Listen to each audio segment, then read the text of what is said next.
Hey guys, and welcome back to chapter 42 of Caraval. It felt like stepping into a world made of ancient fairy tales and dreams come to life. Air smelling of evergreen, dusty with flecks of gold lantern light. Scarlet didn't know where the snow had gone, but not a flake remained. The ground was dotted with flower petals instead. The forest was shades of green and olive and jade and ivory. Even the tree trunks were covered in rich emerald moss, except for the bits wrapped in gold and cream streamers. People sipped golden drinks as rich and thick as honey, while others ate cakes that looked like clouds. And then there was Julian. Her heart leaped into her throat at the sight of him. Scarlet had been looking for him since the moment she arrived, and suddenly she couldn't move or breathe. Across the way, under a bow of green leaves and gold ribbons, he stood, drinking a flute of honey, looking very much alive and chatting with a shiny-haired brunette, far too pretty for Scarlet's comfort. When he laughed at something the girl said, Scarlet's heart plunged from her throat to her stomach. This was a mistake. Looks like you need my help again. Aiko appeared between Tella and Scarlet. Unlike the sparkling and colourful outfits she had worn during Caraval, the girl's bustled dress was now sedate and dark. Blue or black, Scarlet couldn't tell, with a floor-length straight skirt, long sleeves and high neck.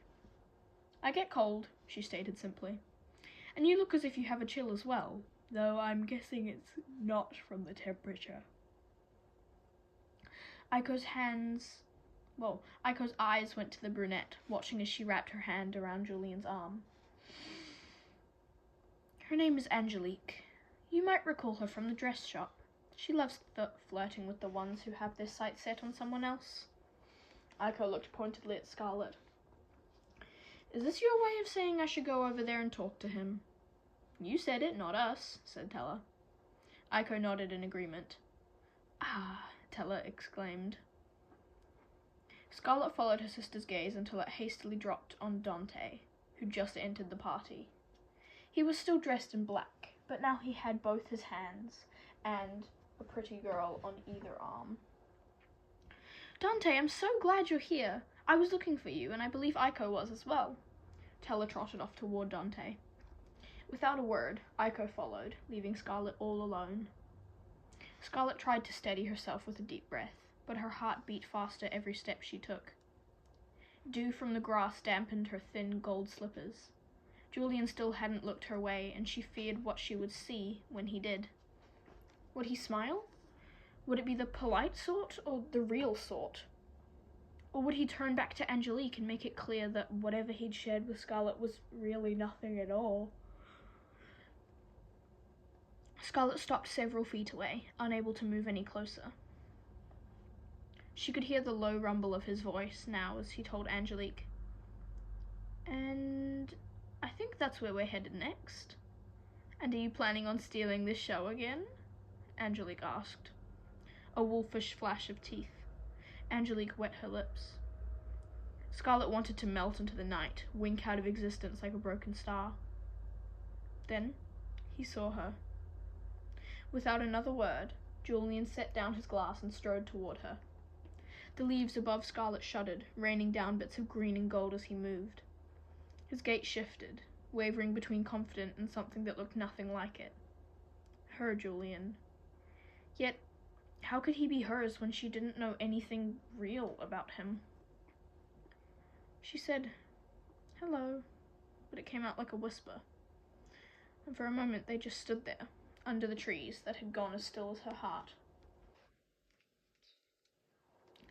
So, is your name really something else? She finally asked, like Casper. Thankfully, no, my name is not Casper.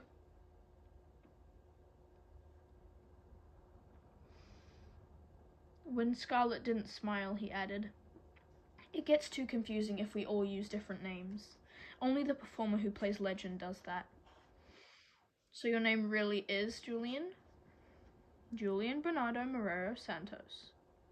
His lips curved slightly, just the corners. Not the wicked twist she recognized. Another sharp reminder that this was not the boy she knew. Shades of the rich ruby love she'd felt during the game mixed with hues of deep indigo hurt, turning everything just a little bit violet. "I feel as if I don't know you at all," she blurted. "Ouch, you're wounding me, Scarlet."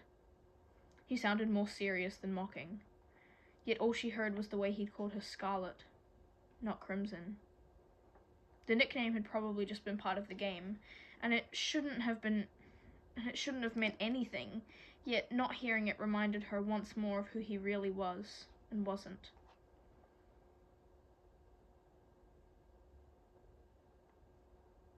"I don't think I can do this." She turned to leave him.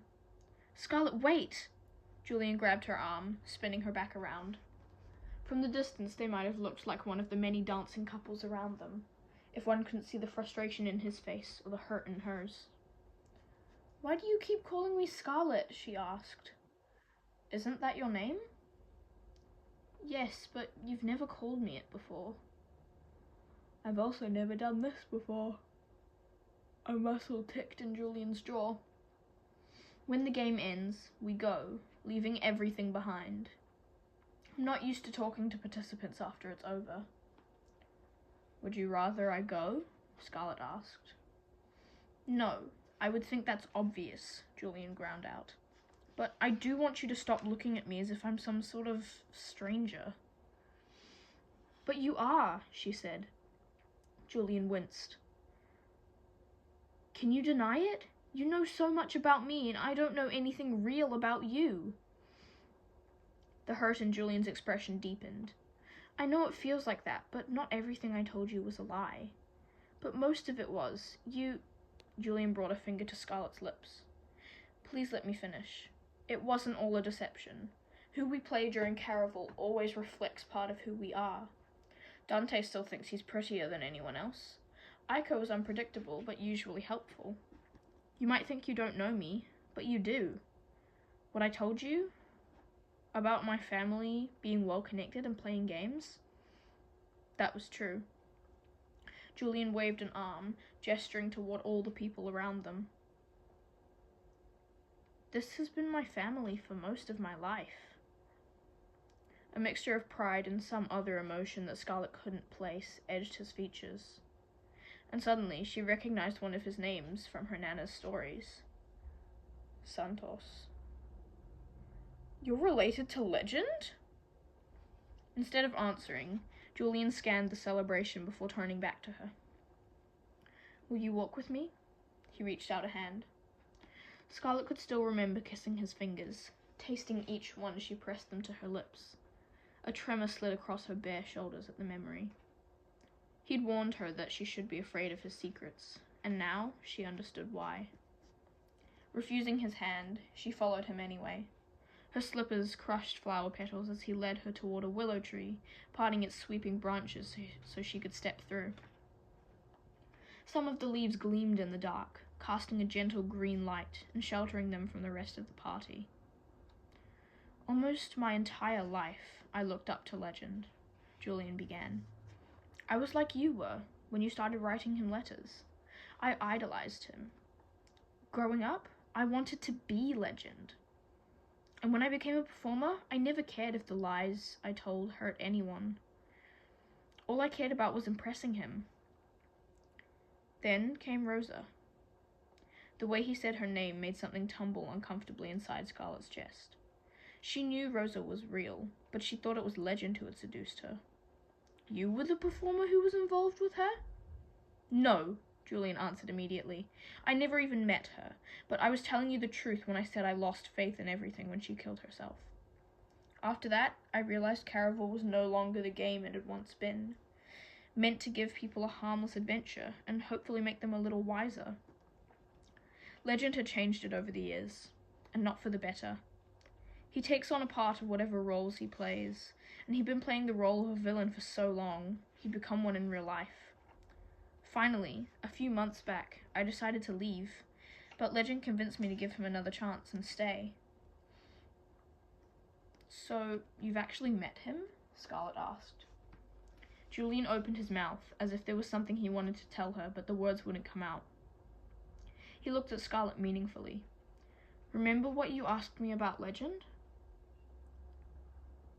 Whether you were related to him? Julian nodded, but didn't elaborate. The glowing leaves of the willow tree rustled as he quietly went on. Legend sent me a letter, asking me to play one last game.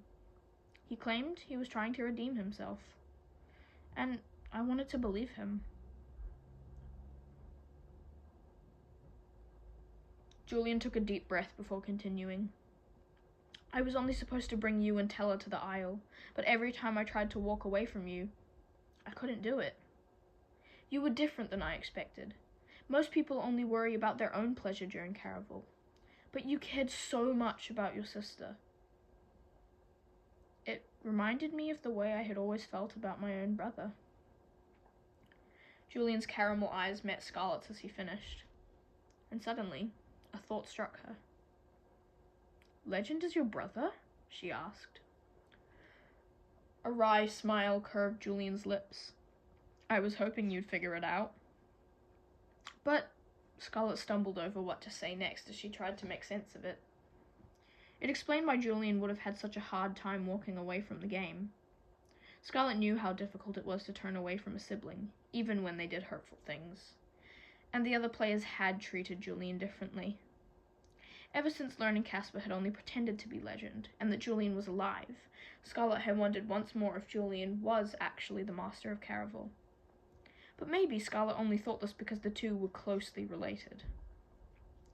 But how is it possible? You're so young. I don't age as long as I'm one of Legend's performers, Julian explained, but I was feeling ready to grow up when I decided to leave. So then why did you stay and play this time? Julian looked at Scarlett almost nervously, as if he were the one who now had the power. As if she were the one who now had the power to break his heart. I stayed because I started to care about you. Legend doesn't always play fair, and I wanted to try to help you. But I knew if we grew close, and you found out the truth, it would hurt you. So at first, I tried to give you excuses to hate me. But then, it became harder to push you away. It pained me every time I lied to you. This game brings out the most selfish parts of many people, but it had the opposite effect on you. Watching you restored my belief that Caraval could be what I believe it used to be, and that my brother could be good, once again. Julian's voice was thick with emotion. I know I've hurt you, but please, just give me another chance. He looked as if he wanted to reach out and touch her, and a part of Scarlett wanted him to, but it was all too much to take in. If Julian had been Legend, it would have been easier to hate him for putting her through so much. But knowing Legend was actually Julian's brother left her all kinds of torn. Before he could reach for her, she pulled away. Julian's mouth pinched at the corners. He was hurt, but he covered it up, bringing his hand to his face to rub the underside of his jaw. Unlike most of the game, he was clean-shaven, younger-looking, except for... Scarlett froze. When she'd first seen him, she hadn't noticed the mark her father had made was still there. A thin, jagged scar that ran from his jaw to the corner of his eye. She'd thought that since he could come back to life, the wound would have somehow vanished as well.